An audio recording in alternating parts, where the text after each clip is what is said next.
Angelica, we have waited a long time for this moment, haven't we? Yeah. Spring seems to have gone on for ages, but the good news is the sun is beginning to come out, and I have to say, we're delighted to be back here at Chelsea. It's really exciting. Oh, and great to be back, partners in crime, yes, once again. Now, the gardens look incredible, the pavilion is bursting with colour, and the showground is full of famous faces. And some Chelsea pensioners here are having a light bite to eat, aren't you? Say hello. Hi! Having the time of their lives there. And we're going to be here every day this week to bring you at home all the tips and advice to get your garden ready for summer. Now, we've got a whole team of experts at the ready, so it can only be one thing. It's time for the RHS Chelsea Flower Show 2023. Yes.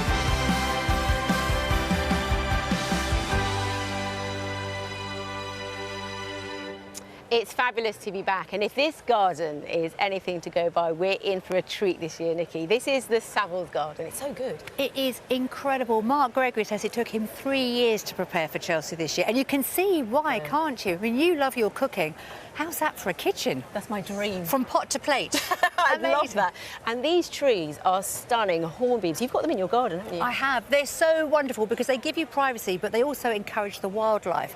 And you have them pleached so they sort of keep that shape, which it just feels like, well, we're in a very intimate kitchen and restaurant. Look at the Chelsea pensioners. They're having a word of a time. They're really enjoying it. I know where we're going to be going afterwards. We're going to be joining them, aren't we? Exactly. And amidst all these flowers, I can see why you love it. Wonderful. I might say it might be my favourite. Can I say that? You can't say, it's only one day. OK, shh, don't tell anyone. Hold fire. Well, as always, there's loads to see, so it's going to be a jam-packed week, and our team of friendly faces will be on hand every step of the way to guide you through this year's show. So what have we got in store today? Well, Chelsea wouldn't be Chelsea without our queen of the pavilion. Of course, it's Carol Klein, and she's in search of some garden treasures that you'll definitely want this summer. Whether you've got green fingers or you're a complete novice, I've got some real crackers for you today. They're perfect for your windowsill, whether it's inside or out. They're pelargoniums. And our man who knows his way around garden design, Toby Buckland, is here to help you get the Chelsea look for your own backyard. The gardens here at Chelsea might be big and grand, but don't let that put you off, because I'm here with all the tips you need to transform your space with minimal effort and budget. And all week we'll be joined by a host of famous faces, and who better to start with? None other than only Dame Joanna Lumley. Now, how fabulous is that? Fabulous, I love it. But first, it's Monday, it's press day, which means only one thing, it's Frock Watch. Oh, and we definitely love a beautiful frock.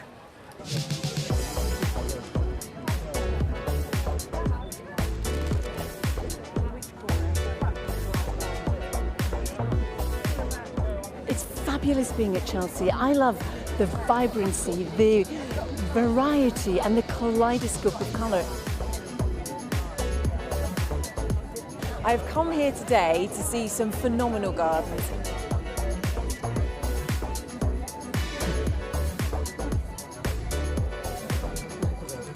There's so much happening here, and I think that having something like this, which is so accessible to people, it's really important, and it's also really cool.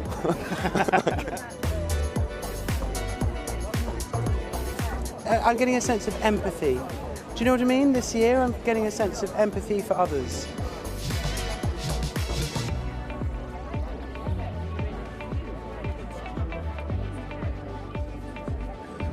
It's always wonderful. We always pick up some inspirations and a few plants, a few ideas.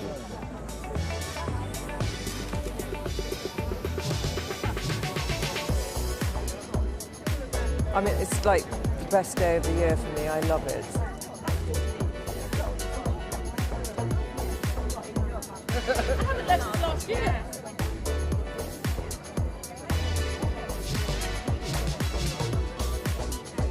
It is incredible to actually be here and see it and feel it.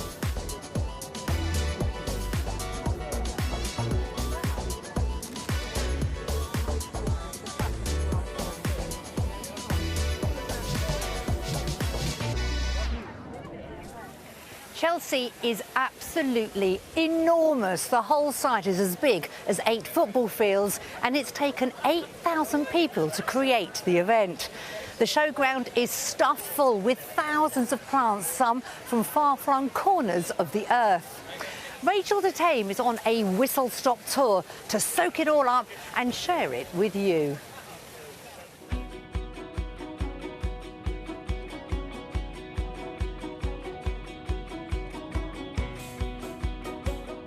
I have to say, if my train were late, I wouldn't mind waiting here one bit.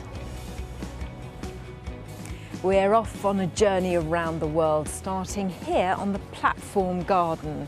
And I think it's beautifully planted. Maybe the platforms of the future should be just like this, with plants everywhere. There's a gorgeous glossy tile on the wall, and in front of it, this cotinus, the smoke bush, and those wonderful dark plummy leaves. And then the colour is followed through into the flower there of that geranium phaeum. Really dark, luscious purple. It's a shade lover, so perfect in one of the darker corners of the garden.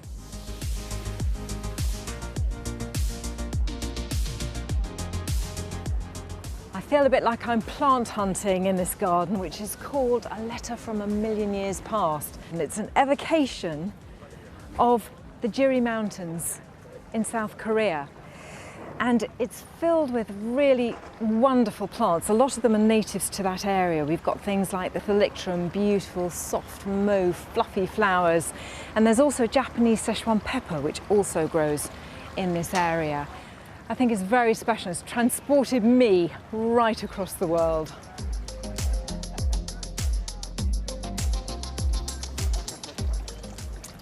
This garden is called Feels Like Home, and it's no surprise actually that the designer is from New Zealand, because everything here are either plants that are indigenous to New Zealand or plants that grow there commonly. And it's wonderful. I love that she's used the colours of New Zealand through the planting. So you've got the red there of the callistemon, the white silver like the astelia, through to the black. And then behind me is the silver fern. Now that's the national fern of New Zealand, and it's reflected in that beautiful frond that curls over the water feature there. I have to say, I haven't been lucky enough to go to New Zealand, but I feel like I've had just a little taste. I find myself basking in the heat of the Caribbean. I'm at the Barbados display, and just look at the colour here. I mean the Kimi ginger, so much of that colour. The ornamental banana as well, I particularly like.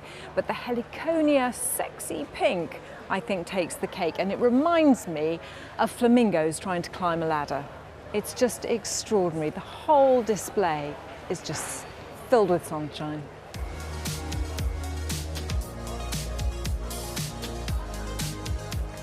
Finally, we find ourselves in Japan with this incredible display of bonsai. I mean, they are just mesmerizing. Look at the rhododendron, how much flower is packed into that. And there are some misconceptions about growing them. They are outdoor trees, they're not houseplants, and many people actually keep them indoors, but they go outside, and there are lots that you can try that are good for beginners. So that's my whirlwind trip around the world. We're going to see more about bonsai later in the week.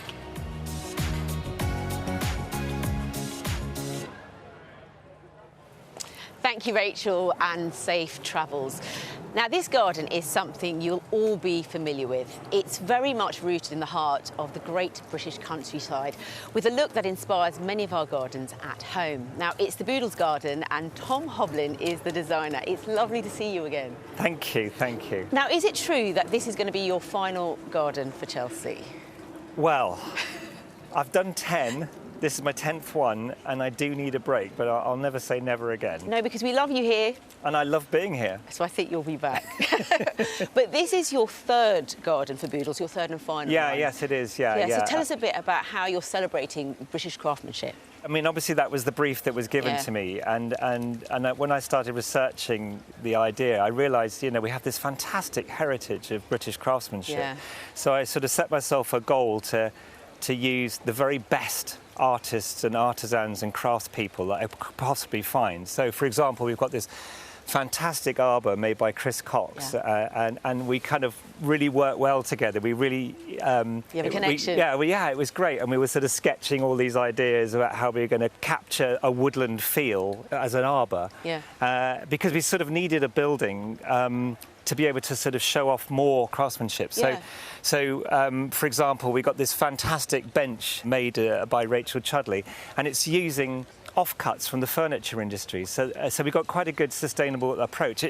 Even the paving here is all the offcuts. When they cut out a boulder out of the quarry, they cut off the ends and the bits, and this is what this is all made out of. So it's all waste. From Chatsworth, isn't it? Yeah, from Chatsworth in Derbyshire. Yeah. And it's all waste stuff that's made, been using the very best craftspeople. Jake, who made all this wonderful stonework, worked for weeks and weeks and weeks to make this into a beautiful thing. Because in my opinion, craftsmanship is taking something natural and stylising it and refining it into something more beautiful, and that's what I'll try to do with all the things here. Well, you've done it successfully, in my opinion. Thank you. Also, I think what's lovely about this garden is that it really works for people who've got shady areas as well, so you can take some of these ideas. Yeah, very much so, because this could work in a city garden, because if you think lots of city gardens, small courtyardy gardens are full shade, which is really the same effect as a woodland. And if you can imagine, I've said in my brief that we get judged on that we've got mature trees all around here, so a lot of all this planting is shade loving and can easily work in urban situations. And I'm loving this pool. That sort of the raindrop effect is absolutely brilliant. Now Tom, you won gold last year. Yeah. Any pressure, or are you just going to enjoy this moment? I'm trying not to think about it. Today's the best day at Chelsea because we get to do all these wonderful things and meet these fantastic people. But you've always got it at the back of your mind, what if we don't get a goal? Tom, you'll always be gold in my eyes. Thank you, that's very kind. Now, we promised you Carol at the start of the show. Well, the wait is over. Here she is with a beginner's guide to pelargoniums. The Great Pavilion is packed with wonderful flowers. But today, I want to shine the spotlight on a plant which is familiar and well-loved, but has hidden qualities. These are pelargoniums. Many of us know them as geraniums, but geraniums are a distinct family. They're hardy plants that we grow in our gardens. But in both cases, both pelargoniums and geraniums take their names from their seed heads, which resemble the beaks of different birds. In the case of pelargoniums, it's storkbills. Lots of us know and love these plants, and mainly we grow them for their very showy flowers. What they need is a hot, sunny, dry position. And that's probably because their ancestors actually come from South Africa. Although we appreciate them for their wonderfully brilliant flowers, they have another quality too, and that is their foliage. Often when you touch it, it's soft and felty. And if you rub it, many of them have the most beautiful scents and aromas too. This has to be one of their all-time favourites. It's called Attar of Roses. It's used widely in perfumery. There's no fragrance of it from here. It's not until I rub its leaves and release the scent from the little perfume glands on the back of the leaves that I can experience this delicious scent. It really does smell of roses. This is one called Felicifolium. It means with leaves like a fern. And if you touch this finely divided foliage, it sticks to your hand. If you smell it, it smells like balsam. Now, why on earth should pelargoniums have scented foliage? In the case of most plants, it's the flowers that bear the scent to bring in and attract insects. I think that what we experience as quite a pleasant, interesting smell is actually a deterrent when it comes to some herbivore coming along and really fancying a chomp on them. It just puts them off completely. But as far as we're concerned, this perfume that they bear is an added attraction to this wonderful family of plants. As well as their gorgeous flowers and their highly scented leaves, Many of them have culinary uses too. You can use them in the kitchen to make teas, infuse them in water, or add them to a sorbet, chop them up for a salad. But it's only some varieties that you can use in that way. And this is one of them. It's one of the oldest varieties. She's called Mabel Grey. She's absolutely gorgeous. Look at the shape of those leaves too, but the fragrance is out of this world. Really lemony, very, very zesty. What a brilliant family of plants pelargoniums are. They have so much to offer, providing you can look after them, keep them frost-free in the winter because they won't stand any degree of frost at all. There's no reason why you shouldn't have these in your house, in your garden, year after year after year. What's not to love?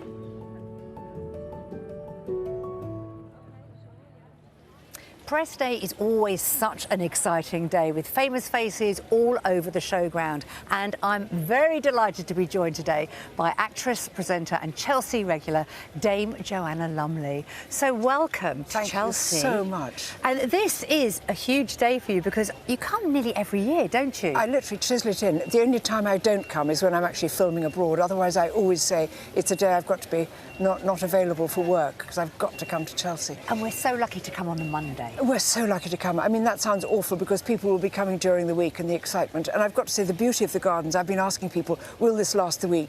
And particularly lilies inside the big tent. They said they're all going to last the week. It's perfect. And today is perfect weather. Slightly overcast, so not boiling hot. A mild breeze, but not a wild wind, and no rain. So it's ideal. It's so lovely just sitting here, isn't it? Martin Wilson has done a fantastic job for the RSPCA. He really, really has. Ravishing. Encouraging wildlife into our gardens, whatever your garden style. But I'm guessing over the years you've seen a real change here. In Chelsea, the whole thing has changed because it used to be just competitions for the most beautiful garden. That was what it was. And now it's changed into all kinds of different things with themes and ideas. And you learn so much about all kinds of conditions. For instance, next door is the National Brain Appeal, which is a garden for dementia. Now, you think dementia might be becoming forgetful. Quite often it's people who have just an altered way of perceiving things. So the next door, about seeing things. Some people who can only see things if they move. And so there's a garden full of things that move slightly so they can appreciate it. Things like that. Coming here to the Bernkoos nurseries, which is for the Prince's Trust. And of course, it's quite extraordinary, saying the climate is changing, so let's change the way we plant our gardens. Absolutely. Let's have plants that can survive in the dry or in the extreme wet, things that can thrive. So don't go boo-hoo, these things are changing. Say, let's move on, let's adapt to it. Work with it and think of our environment around us. I mean, do you come here for inspiration? Are you constantly tweaking your garden? Look, I'm a dream gardener, if you know what I mean. Go on, what's a dream gardener? Quite a lot of gardening is in my dreams. Because my garden at the moment, our garden at home in Stockwell is gorgeous. It's a long, thin London garden, partly shaded so that a lot of things which would flourish can't flourish in our garden because we don't have enough sunlight. But we have everything else that you could adore. We've got all kinds of fruit trees, apple, plum, pear, fig, olive, lemon. We've got foxes with baby foxes. People are terribly cross with me about that. They say, don't feed the foxes. This is my thinking about it. Foxes lived here long before people came. This is their home, so to be decent to them. And also, you don't want foxes with mange. I feed wild birds, I feed everything, and so foxes come under that as well. And I love what they've now started to call hardy plants or something. What they mean weeds. Oh yes, you can't get rid of the weeds this year. No, they're not weeds, but they're they're beautiful. And if places. you look at them, I've got anchusa growing up and supporting roses, and the roses seem this year to be even happier with the anchusa growing up amongst and around them. So I think that there's room for everything. The great thing is that every time I come to Chelsea, my eyes open. Yeah. And of course, I'm going later to the fauna and flora, which is about gorillas and how creatures, wild animals, must be kept. An incredible garden. It's fantastic. And it says, don't go out killing things or encroaching things. If you keep animals in the wild, you'll make much more money. Tourists will come and see them. And then the local indigenous population of people who live around there will make much more money. And have you had a chance to see the Horatio Garden? Horatio's Garden, very and close to your heart. I'm a patron of it, and I love it with all my heart. This is the most adorable idea, which is, it's really for spine injuries, but actually it should spread out into all hospitals. It's people who are trapped with long, painful diseases, injuries, which require a lot of surgery and therefore a lot of recuperation. stuck usually inside wards, Yes. suddenly the second they can come out and be in a garden, it lifts their spirits, it improves It does, and also they can get involved with the garden. They can as become well, involved in can't the they? garden, and it's great for the people who are visiting them. It just restores it. You see, the oddest thing is that although we keep being told it, we must just understand that to go and stand under a tree or to look at flowers, you get better at once. Yes. And so every day, even if you're just walking to work, look at the trees, just notice the change. Take a moment, put your phone Take away a moment. and have a look. Put your phone away. There's so much to see here, Joanna. Thank you Oh, so look, you've much been for so joining patient. us. Thank you, I ramble. Have a what? You never ramble. You never ramble. Have a wander. Go and see I our will. lovely Japanese designer at the end, Kaz. He'd love to see you. An that. exquisite garden, and enjoy the rest of the day. Thank you so much. Thank you. Thanks. Still to come on the RHS Chelsea Flower Show, an event supported by the Newt in Somerset. Has your lawn seen better days? Well, James Wong is here with his guide to transforming it for summer. Chris Bavin gets an invite to a Chelsea First, a children's picnic right here at the show. And back by popular demand, our Chelsea Clinic. It's the place to put your gardening dilemmas to our experts. And in the hot seat at the end of the show is Mark Lane. But first, it's obvious Chelsea is on a huge and ambitious scale, and you might think you need to splash the cash to be able to get a bit of this at home. But do not worry, Toby Buckland is here all week to spruce up your gardens with a little bit of Chelsea magic for a fraction of the price.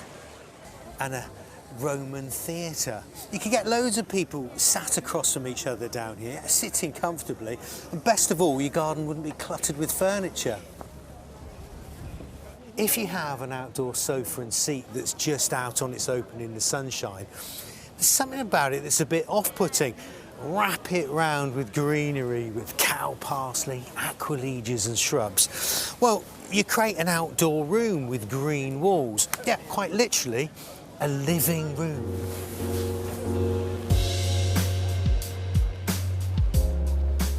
Of course, the garden doesn't have to be large to be good for entertaining. And if proof was needed of that, well, the Stargard garden is proof positive. It's so intimate.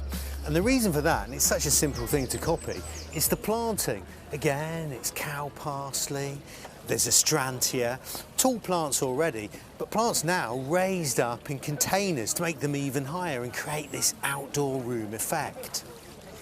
Then there's the water feature. A piece of timber that's been blackened, but it's the noise that is the important thing. The noise of the water drowns out the sounds from outside the garden, again bringing you into the space. Now, you don't need a water feature like this. Anything that's a little bubble pond that moves that water and makes a sound would be good.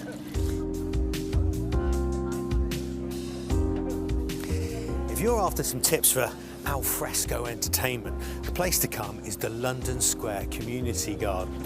It's a space centred with a massive terrazzo table. Big enough so should the in-laws pop up unexpectedly, well, they've got a place to sit. Design-wise, it's made intimate because of the steelwork that runs over the head. But you could achieve the same thing with a regular pergola. Just any timber would do the trick. And when you got verticals and horizontals above head height, you got more space for flowers. I think my favourite idea that's easy to steal here is this little green edge around the base of the patio. I know most of us have got a patio, many of us have got raised beds, but very few of us make use of that little thin strip where they join. And so effectively, what this garden has that is so easy to copy is like a living... Now, when I'm at the garden centre, it's not just plants I go for. I can spend hours searching the shelves for gadgets and gizmos, anything that will make my gardening life easier. Now, for years, products like these have been launched here at Chelsea, and this year is no different. So if you're anything like me, this next item will be right up your street. Joining me today is Dragon's Den star and Queen of Green, Deborah Meaden, and we're looking at this year's Sustainable Garden Product of the Year 2023 award. Lovely to see you again, Deborah. Lovely to be here. Well, you've had a difficult decision judging, haven't you? Really difficult. It's been a vintage year, so we've had more entries. We had really tough decisions to get them into the finals, and actually when we were sitting trying to choose the one, I mean, which is great. You know, there's a lot of sustainable products now, which is fantastic. Why should we care about this award? Well, gardening is actually a huge industry. There's a lot of gardens out there, and actually even the slightest changes to the way we garden can have a massive impact, positive impact, you know, on our wildlife and biodiversity. You know, we've got the power in the gardens. So you've picked out a few for us to see now, some of these finalists. What are you going to go for? Well, I want to show you the kind of breadth of the entries. So this is, you know, this is a thing of beauty. It's a hand fork. It's lovely. Look at it. Doesn't it feel beautiful? Looks beautiful. This is all literally offcuts. This is steel. This will last absolutely forever. Now, it's not cheap, but actually, if you look at the cost of it over the length of time, and that's what sustainability is all about, it actually is very cheap, you know, because it will last forever. So, you know, truly sustainable. Definitely. I love that. What else we got? Well, this is probably the most sustainable product because this is literally wool, cleaned wool.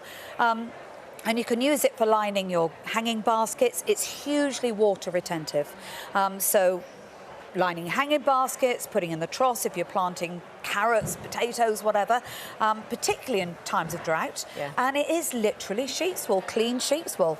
It's so like the outdoors, isn't it? Yeah. And it's literally like a garden sponge. It's a garden sponge, that's exactly what it is. Okay, so moving on.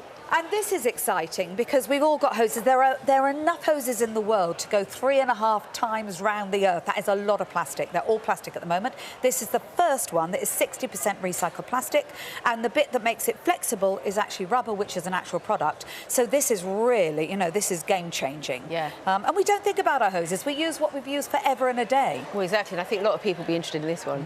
So, winner. Who was it? Well, the winner, it really reached into me because I bought some wildflower meadow rolls. They came on plastic. So this is the first one to be actually made on a compostable rollout matting. Yeah. So, you know, totally recycled compost and completely compostable matting that it goes out on. And we've lost 97% of our wildflower meadows since the war. So, you know, it's an important thing. Thanks so much, Deborah. And James Wong will be looking at wildflower turf later in the show. Now, one of my earliest gardening memories reminds me of being with my grandmother in her garden. She was so proud of it, and we keep it nice and tidy and pick blackberries off the bush to make a crumble. And that's what sparked my interest in the outdoors. So I was really excited to see, for the first time ever, 100 children being put on this year's guest list, and keen to find out what these gardeners of the future think about Chelsea. Our very own big child, Chris Bavin, went to meet them.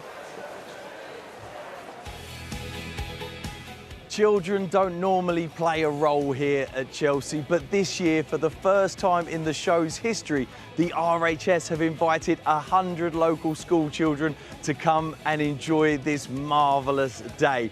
I'm off to see how they're getting on, and I'm told they're about to meet a very special guest. How is it being at Chelsea today?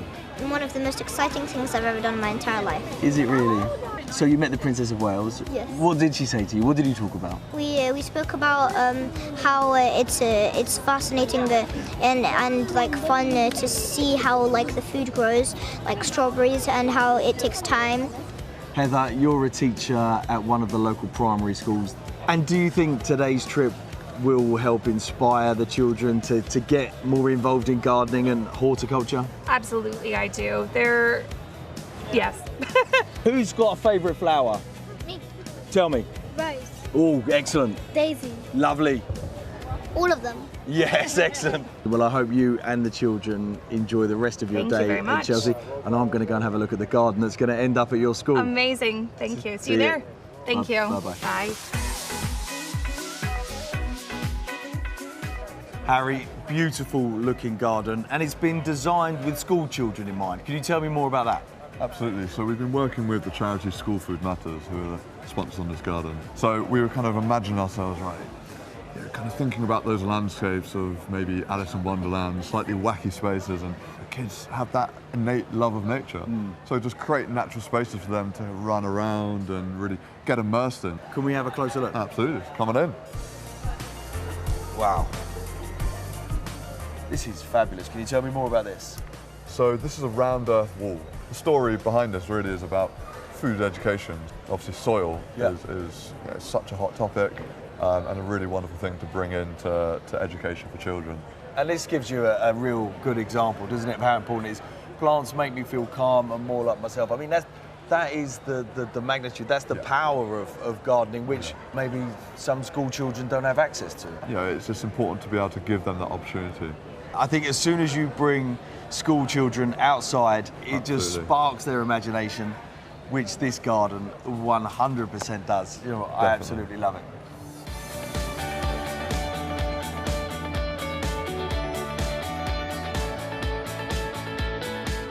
Stephen, what a fabulous garden. Thank you. We're really pleased. This garden has not only been designed with children in mind, but has actually been designed by children and even planted out and built by children. Completely. We're a couple of special needs schools in Hertfordshire, and actually all the way through from 7 years old, the kids have been involved in growing, from seed, from cuttings. So all of this is grown by the kids, and they are super, super proud, as are we. What does each different section do or represent? There are 5 areas to the garden, the 5 senses. There's touch with the woodland area, the smells for the herb garden, the taste for the kitchen areas, and sound with the music. Well, looking at this garden, I think the kids have done you proud. Good luck with judging. Thank you very much. Fingers crossed. My goodness, what a treat for those children. Now, every day this week, Angelica and I will be meeting a host of experts and getting stuck in to give the latest gardening trends a go. I'm delighted that I'm getting my hands dirty first with floristry, and to help me today, I'm joined by florist to the stars and also royals, Simon Lycett. Welcome to the show, Simon. Thank you. But in a way, you were here first this morning. Oh yeah, it was an early start. For a very important wedding? Yes, Menage and Clive got married on the RHS and Eastern Eye Garden of Unity. And how were you involved? Gorgeous garlands in abundance everywhere. Which we are going to recreate here. A little bit of magic? Yes, exactly. So how easy is it to do? It's a bit like a sort of grown-up version almost of making daisy chains. And the first thing you need to do is make sure that all the flower and plant material you use I'm copying you, by the way. has been given a really good drink in advance, because we're going to create these without any of the flowers being in water. And so prepare your flowers, give them a good drink, and then I'm snipping them off, and I'm leaving just a little short bit of stem at the end, which will act as a spacer when we eventually thread our flowers together. So it means we use fewer flowers. So we're talking of trends. Is this something new? Because you could have garlands in your garden if you're having all your friends around for a barbecue. You might be having a wedding and you're doing the flowers yourself, or you could ask your florist to do it. I mean, is this a latest thing? Is this what people want this summer? It's a great thing to do. It's also really inexpensive to do. You can use flowers from your garden. You don't need any particularly specialist kit. I've got a really lovely big needle here. Yes. You can use thread, something like wool, a bit challenging to get through. You can even use something like florist's wire and thread your flowers on. And straight through? Straight through the centre, just being a little bit gentle as you push it through. So you said, oh gosh, got to be very careful with the needle, very haven't gently you? through with that needle, and gently through as you pull your string. And we've double stringed it. To make sure. Is that such a word, double stringed? I think so. There we are. And what about colours? Should there be a theme or not? I don't think there ever needs to be a theme. I love all the colours. As you can see from what I'm wearing, I love all the colours. So how many days in advance? Oh no, wrong way, that way. Nearly got it There wrong. isn't a right or a wrong way, to be honest. How many days in advance should you make your garland? They are relatively quick to make, and they are not particularly long lasting, except that they will also dry out, and that's the joyous thing. So all the garlands that we've made that are hung on Menage's garden are actually just going to gently dry out. And you know how you see the confetti on the path after a wedding? Yes. And you think, oh, that's nice, there was a wedding here 3 days ago. Well, when you look at a flower garland that's starting to just dry out a bit, you can think to yourself, oh, that's nice, that was part of a celebration earlier. I'm looking behind and we've got some fabulous ones with a little bit of jewellery. There's peppers in there. Yes, you can use fruit, veg, flowers, any sort of ingredients and just build them up. You don't need to have a system. And things like a hollow stem from something like dill here, yes. If you thread that on and then thread your flower on, it acts almost like a little bead as a spacer. That's in not between. bad for me. And I've got to ask you, there was a very important coronation just a few weeks ago. Yes. And we did see the Princess of Wales wearing flowers in her hair. It was a sort of garland, but it wasn't flowers, but it looked like beautiful diamonds made in a flower design. Yes, a gorgeous floral garland. Are you seeing all the brides wanting this? A lot more brides are wanting it, yes. Because I can imagine everybody saying, now that's what I want. I want beautiful flowers in my hair, and for the bridesmaids as well. Like that? Very nice. So easy to make? Very easy to make. In effect, you're using one type of flower I've done there, thread them all together, tie it at the back. The ribbon's just an embellishment. Simon, may I? Of course. What do we think? Does it work? Fit for a princess. Not coming off now. Thank you so much. Now, with May almost over and summer right around the corner, there's one gardening dilemma we'll all be thinking about: our lawns. Do we mow them or not? That is the question. Well, here is our guide to ensure your lawn is greener than ever in more ways than one. It's James Wong. Exactly what it says on the tin. You simply leave your mower in the shed for a month. And this allows this incredible mosaic of wildflowers, a mini meadow.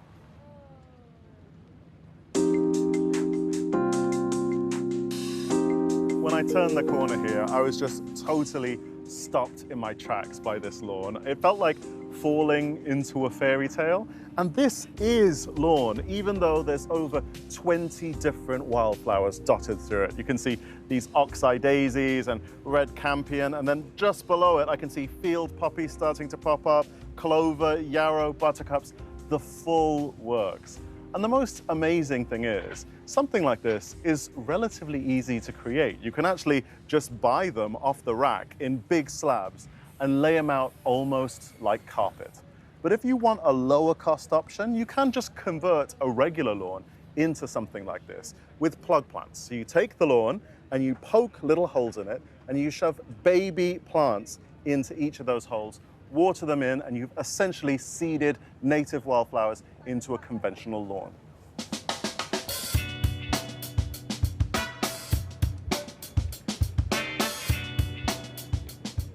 Over here, I've stumbled across another alternative lawn that I think is just truly stunning. It's like a pastel paint box just completely exploded with phycelia, with corncockle, with toadflax, just truly beautiful. Now, this is the kind of thing you would sow from seed, and you can actually buy loads of different mixes pre-created for you at different nurseries, or you can even create your own cocktail of different species. And if you get bored with something like this at the end of the year, you can chop it all down, dig it into the soil, and sow a new mix for a different change year on year. It's incredibly creative, it's experimental, and those are not two words that you would normally associate with lawns.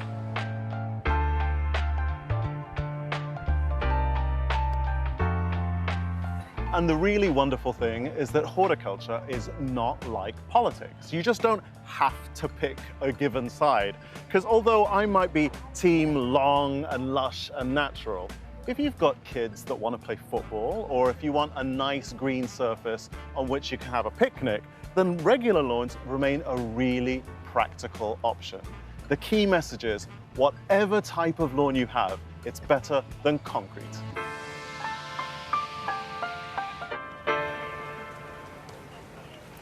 Well, we're nearly at the end of our first day here at Chelsea, but we've definitely got time for our favourite bit of the show. Yes, it's back. It's the Chelsea Clinic and it's open for business. Yes, we've got our very own garden expert, Mark Lane, joining us today. Hello. Welcome back. Hello. Are you ready for some questions? I am. Yeah, let's go for it. You're going to nail these. Anne Odroft got in contact on Facebook. She says, my Acer has seeds growing which are dropping a sticky substance. Never seen this before. Oh, well, this is probably something called honeydew. So this is excreted by aphids when they're actually being harvested by ants. Sounds rather bizarre, I know. Don't worry about it, it's completely natural, but if you're really worried, just spray it off with a little watering cap, spray in a, what do you call it, on your hose? Yes. Just spray them off, it won't do any problem whatsoever. Very good. There you go. Craig Williams got in touch on Instagram. He says there's so much variety in native British wildflowers. Which would you recommend for a novice with a very small garden? good old oxeye daisy. You cannot go wrong with the oxeye daisy. Really cheerful. That lovely sort of typical white flower with that yellow centre will flower for months on end. Then something like good old foxgloves. We all love a foxglove. Oh, I love foxgloves. And of course, cow parsley. Cow parsley will just self-seed everywhere. It will give you structure, give you colour, give you scent, everything you need. Lovely, lovely. Now, BBC Breakfast Carol Kirk got in contact. She has a question about her roses. Let's have a look. I'd like to ask the clinic how to deal with black fly. They destroy my roses every year. They start off looking fantastic, and then a few days later, they just have all these holes in the leaves, and I don't know how to treat it. Black fly is a real problem. Now, I mean, if you're not faint-hearted, go out there with your fingers and literally just squish them between your fingers. If not, again, you could use a hose, just spray them off. But a really lovely little tip, which is really simple, just place a bird feeder near your roses. Every time the birds come down for a little morsel, they'll see the black fly, they'll come down, take the black fly away, and they'll do the work for you. And that is a better way of doing it, Exactly. isn't it? Definitely. And we like to encourage the birds back into our gardens. And Betty Saunders on Facebook, I have a Astrantia major, and it's flowered beautifully for 3 years. The plant still looks healthy, but the flowers are flopping and limp. Any advice? Well, it really depends how it's being grown. So if it's being grown in a pot, then maybe it could be being eaten by larvae, which you don't want at all. So all I would say is take it out of the pot, change all of that compost, give it real lovely fresh compost in there, and that will be absolutely fine. If it's been grown in the ground, then just make sure that you water it well, but you need soil that's really good, free draining soil as well. So just make sure you might want to add in some horticultural grit. And should you be keeping them going year after year, or do you think you should replace them? Well, she said they were 3 years old, so every sort of 2 or 3 years you should always divide your herbaceous perennials, and an Astrantia is a herbaceous perennial. So by doing that, it just means you're going to reinvigorate that plant and bring it back to life. Oh, that was brilliant, thank you. She's got a brand new garden. She's taking notes, aren't you? I am taking notes. Good, good, Got some wisteria, make sure it was pruned, so that, you know, and all that, so it's looking lovely. Might have to get you to help me.